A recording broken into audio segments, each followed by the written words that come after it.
Come on. Yeah, come on. Keep the feet there. Just push.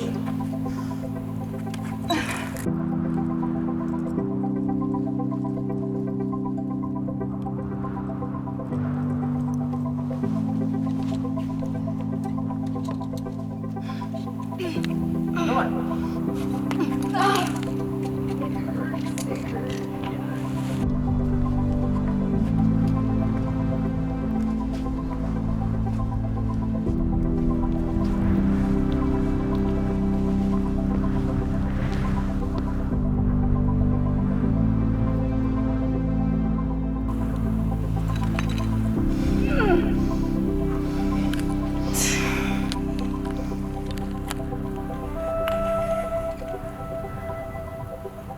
Take it. I gotcha. It felt so hard.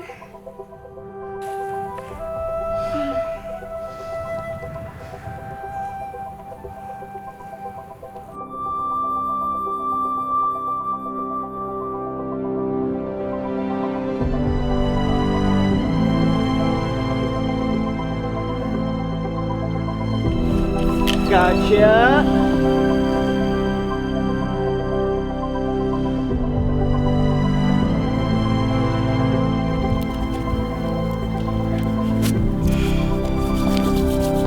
I'm nervous now.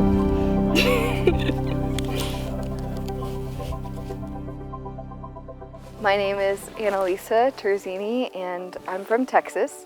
I lived there for the majority of my life, started my rock climbing journey in the gyms out there, became like a route setter and then really found a passion for the outdoors and knew I wanted to move somewhere where there was more climbing. So my husband Stevie and I decided to move to Vegas after we got married, and here we are living the dream, climbing rocks every day.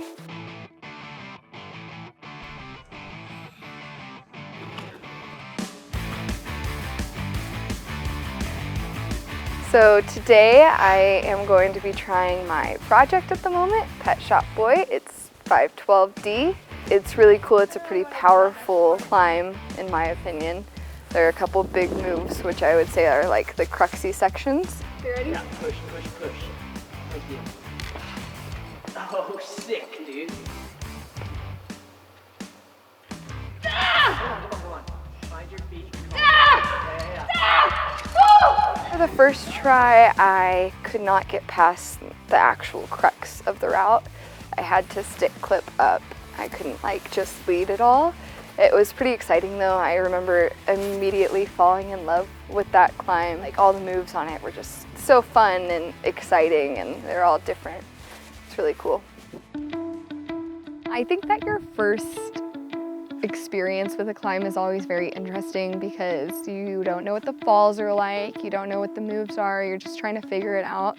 So you're probably like trying to hold like the most chalked holds, and you're not. Specifically, I don't think outside of the box as much as I think I should with my first goes.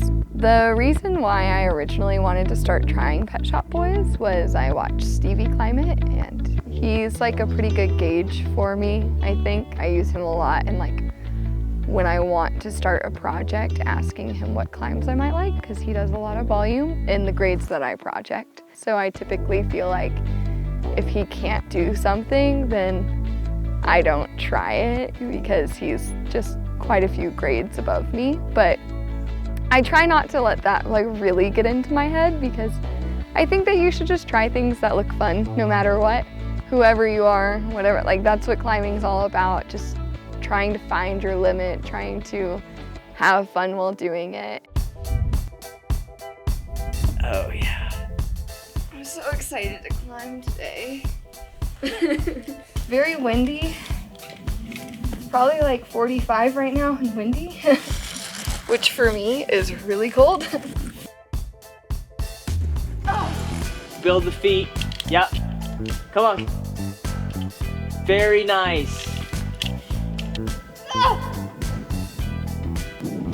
She's getting stronger. Stay low, yeah.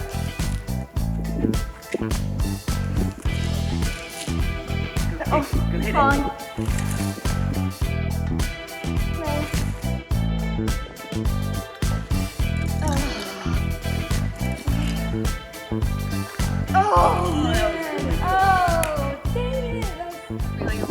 percentage crux move, like the slot is so specific because it's like a slopey hold and you only really get like that much of these 3 fingers on it. So then when you hit it, you have to hit it with just the right amount of like It's cool though. A lot of people think that you have to be the strongest climber to be the best climber, and I don't think that that's true personally. I think that you need to be a smarter climber to be a better climber, essentially. And it helps, like you get stronger. It just, once you become smarter and more technical, you just end up getting stronger.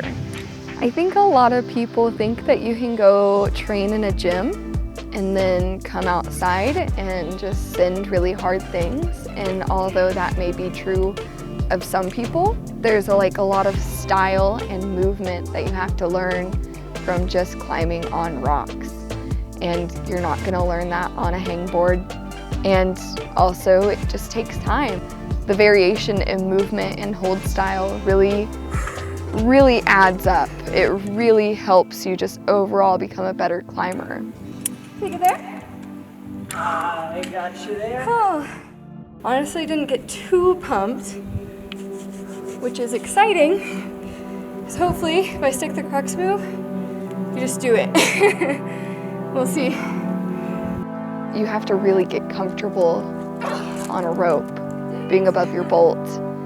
And your body physically responds when it's stressed out.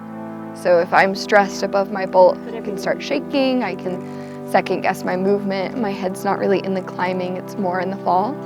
I really took a lot of time examining what it really means to be comfortable falling. When I'm projecting something, I get familiar with the falls and I can try harder when I'm comfortable. I started working more on on-sighting and flashing after that because I realized that's where my weaknesses lied. It's scary to get a hard catch, and that's pretty physical. And if that's in your head mentally, that can kind of contribute to not trying as hard. It's not about like making them less scary, because falling can still be scary and it's still an art. Like, that's not really the concept in my opinion. I think it's more that you have to be comfortable failing, understanding that failure is part of the process to success. Everyone does climbing differently, so this is not saying that you have to try at your limit to make climbing what you want it to be. But for me, the art is in the falling. The art of finding my best movement, the art of finding the most joy. I was one hanging it a lot. I was getting a little bit discouraged, but I think that helps shape how you climb things because it made me start to think out of the box with beta. I started to think, how can I make this easier? And then I started using holds that weren't chalked and maybe I wouldn't have thought of if I would have just done it quickly and not fallen that much. So it's 90 degrees outside in Vegas and we're in the shade and it actually feels amazing. The rock feels good. I'm kind of different than most climbers because a lot of people don't like the heat, but I grew up in Texas where it's really humid. So I'm used to like all summer long just having like no break from the heat. It's kind of different for this one because usually when I pick a project, I just kind of go at it until I get it done. And so 6 sessions feels like a lot for me. But for this one, we started in December and it's now June. And I've done a lot of other climbs. So it's been quite a few weeks in between each session. And we had a very big rainy season here in Red Rock. If we wanted to like ethically climb, we needed to do it on limestone opposed to sandstone. So that big of a time gap kind of like made me have to relearn the climb the next time we came out here. I found new beta, so hopefully next time when I'm fresh it'll just happen. I'm kind of bummed. Kind of thought today was the day, but that's okay. That's why we're out here. If it was easy, then wouldn't be doing it. Action! Dude, this is so fun.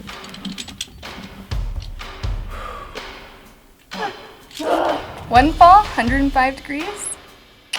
I just couldn't decide how I wanted to rest, you know? And now I think I know. I'm just not going to rest. So now the way that I'm doing the crux, I don't do the big move. I am going out left instead of right, and there are like a couple like tic-tacky holds. So I grab this little crimp intermediate and then a pinch intermediate, and then I kind of go again. So it's like a triple bump for me. And then I get like a really high right foot, sucks me into the wall to come to this little right hand crimp. And then I have like a bad left hand crimp and then the clipping hold. So it adds a lot more moves, which makes it difficult in a different way.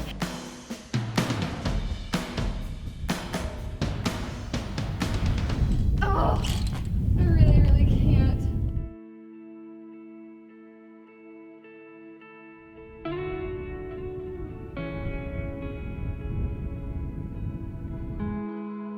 It's really great that I have a partner who is just as psyched as I am, because he also wants to go out and climb probably more than I do, to be honest. Stevie is a lifer for sure, and he is a very passionate climber and gets really excited about my projects just as much as his. We both push each other to do greater things, and I think that his belief in me helps me on the days that I'm not as psyched to go out, and helps me see that this is something that I love to do. I wouldn't be doing it if I didn't. I do this for fun, so if I'm not having fun, maybe I need to try something different, mix it up, add more volume, or try a different route, or give up on a project every once in a while. That's a thing.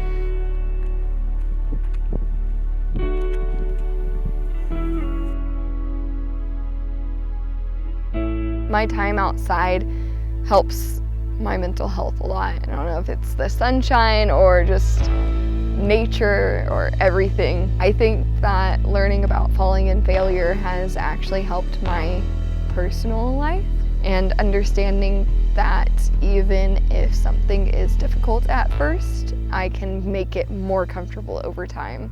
I had a breakthrough moment where I climbed my first 12D, which was straight out of Compton, and in my opinion, harder than Pet Shop Boys.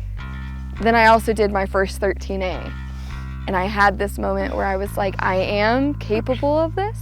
Something mentally is holding me back, because physically I am capable of sending this route. It's in my wheelhouse, it's on rock that I like, it's in a style that I like, it's overhung, crimpy. Something is making me not send it. And I think reframing how I was doing things definitely helped. I reworked my beta, did something completely different, and then I sent it. And I was like, maybe I should do that on Pet Shop Boys. And so when I came back and I had that kind of refreshed mindset, I think it definitely unlocked some things for me.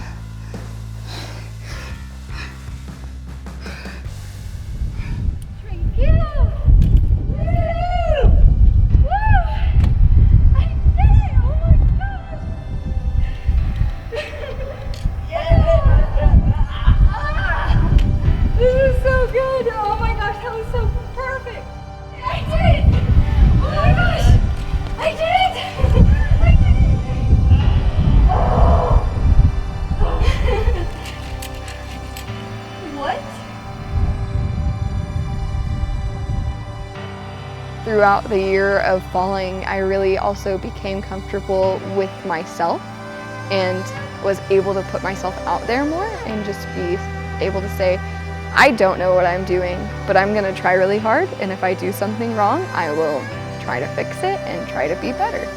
And I think that when you have that mindset, it really opens you up to a lot of different opportunities and a lot of success down the road. I like when you're like, can I even do this? That is one of my favorite feelings in climbing. That's like one of the reasons I think it's so fun. Really pushing that limit of like, dang, I keep falling on the same spot. Am I capable? I think that there's a lot of personal growth that comes from that. Probably the most rewarding thing about devoting myself to any climbing goals that I've had and accomplishing them is knowing that I can do more because I've accomplished the goal. I never really stop once I hit a goal. It's just fuel to the fire